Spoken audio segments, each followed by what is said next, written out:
E aí, turminha, tudo bem? Olha só, esse ano, que foi um ano atípico, é também um ano eleitoral.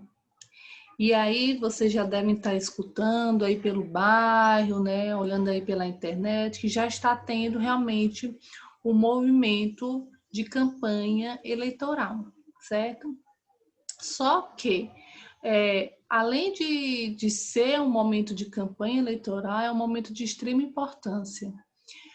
Vimos e estamos vendo que decisões conscientes levam realmente candidatos melhores, aparentemente, para representar a política brasileira.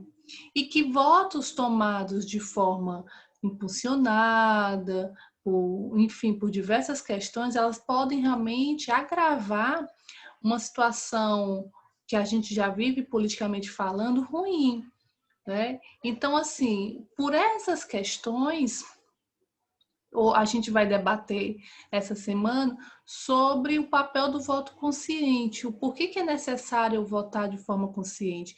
Por que eu estou debatendo isso com vocês, tia, mas eu nem irei votar? Vocês não irão votar agora, mas estão bem próximos de fazer isso. Né? Com 16 anos, você já tem um voto facultativo, opcional. Você pode ou não querer votar, mas aos 18 anos já é obrigatório. Vocês estão muito próximos disso. Além disso, como vocês estão conectados aí direto na internet, vendo o que é que está funcionando, o que é que não está funcionando, vocês podem ser os porta-vozes dos pais, né? Ou seja, ver qual é o melhor candidato, conversar com a família, conversar com o pai, conversar com a mãe, conversar com o responsável sobre isso. O porquê que é importante a gente ter um voto consciente, o porquê que é importante a gente pesquisar a vida do nosso candidato antes de votar. Tudo isso é realmente de extrema importância e que se faz necessário para que possamos, pelo menos, entender quem a gente escolheu para nos representar. Com base nisso, eu trouxe aqui um videozinho para vocês super bacana, vou compartilhar com vocês, que fala sobre isso, para a gente entender como é que funciona a escolha, que normalmente ela é realizada de forma impulsionada, né? Ela não tem um questionamento, e que a gente precisa parar de fazer nossas escolhas baseado no impulso, no visível, né? Ou seja, a gente tem que começar a embasar nossas escolhas, principalmente na questão política, na questão do que a pessoa já fez, as propostas, enfim. Vou sumir aqui um pouquinho para ficar melhor de visualizar e vou passar esse videozinho aqui para vocês. Decidir em quem votar. Provavelmente coisas como... Nessas eleições, como você vai decidir em quem votar? Provavelmente coisas como as prioridades dos candidatos, os projetos de governo e a sua afinidade com as ideias defendidas pelo partido dos candidatos devem ser fatores importantes para você e para a maioria das pessoas. Mas parece que essa não é a história toda. Outras coisas, menos óbvias, também podem influenciar em quem você irá votar.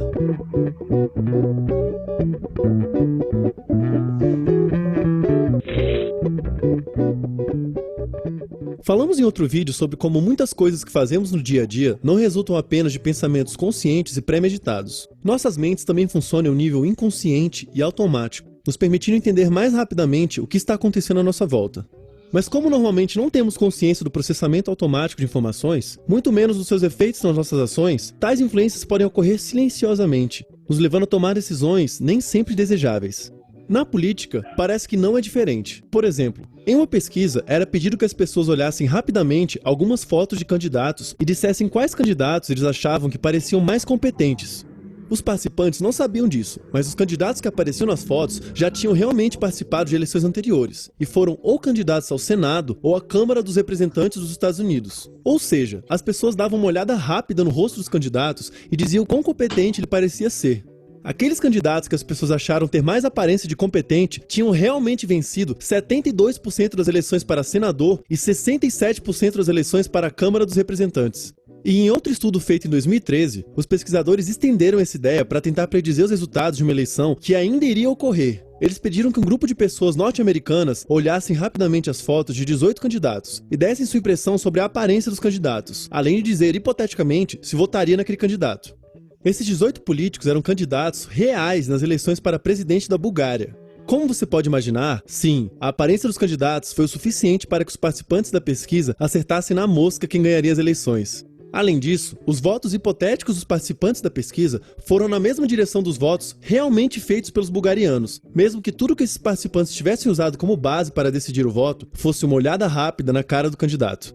Esses resultados podem parecer esquisitos, mas pare para pensar nas vezes que você provavelmente escolheu ou julgou alguém basicamente pela aparência da pessoa. E não se trata só de beleza, mas da aparência de maneira mais ampla, incluindo o quão competente, amigável, confiável e inteligente alguém parece. De parceiros românticos a amigos e médicos, a aparência de alguém parece influenciar com frequência quem nós preferimos.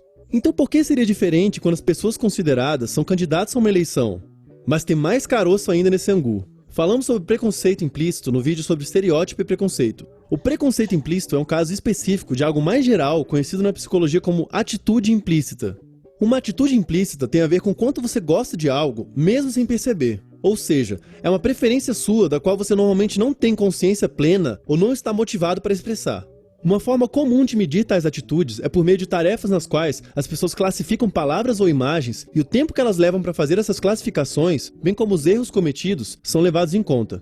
Medindo a atitude implícita em relação a políticos de participantes de uma pesquisa na Itália, cientistas foram capazes de predizer com alto grau de sucesso o voto desses participantes nas eleições da Itália em 2001. Claro que as preferências explícitas de alguém podem ajudar a predizer o seu voto, mas esses resultados indicam que coisas que vão além da nossa consciência e racionalidade também estão em jogo.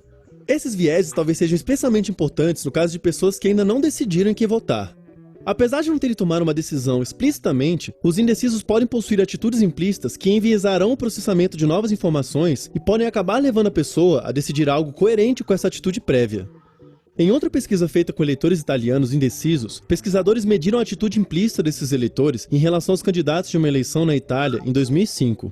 As atitudes foram medidas um mês antes das eleições. O resultado foi que a maioria dos participantes já tinha uma atitude implícita favorável ao candidato no qual elas realmente votaram um mês antes das eleições. Talvez as decisões desses eleitores já estivessem definidas com antecedência pelas atitudes implícitas deles. Esses são só alguns dentre outros vieses que podem influenciar as decisões políticas que fazemos. O problema disso é que nem sempre a aparência do candidato ou a nossa preferência automática por ele ou pelo seu partido são os critérios ideais para dar o poder a alguém.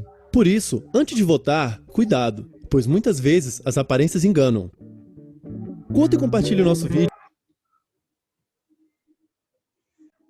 Vocês conseguiram entender aí o vídeo, né? Ele fala basicamente que as pessoas escolhem os seus candidatos baseado na aparência, que realmente isso é prejudicial. E aí, com os vários testes realizados, perceberam que realmente era assim que funcionava.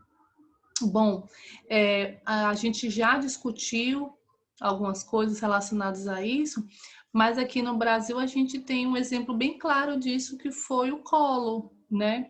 Ele foi realmente eleito pela sua aparência, por ele ser jovem, por ele ser bonito, e aí foi um dos presidentes do Brasil que sofreu impeachment por causa da questão da corrupção. E aí, realmente é muito importante que a gente passe a mudar essa visão, que a gente realmente passe a entender que as pessoas que nós escolhemos para nos representar é de suma importância, que tenham realmente o objetivo e o trabalho voltado para isso, para que realmente chegue ao governo e faça aquilo que prometeu, porque você não vota só no candidato, você vota nas promessas que foram realizadas, e realmente isso faz diferença na hora de um voto consciente, ok? No mais, iremos debater na nossa videoconferência, tá bom? Bye!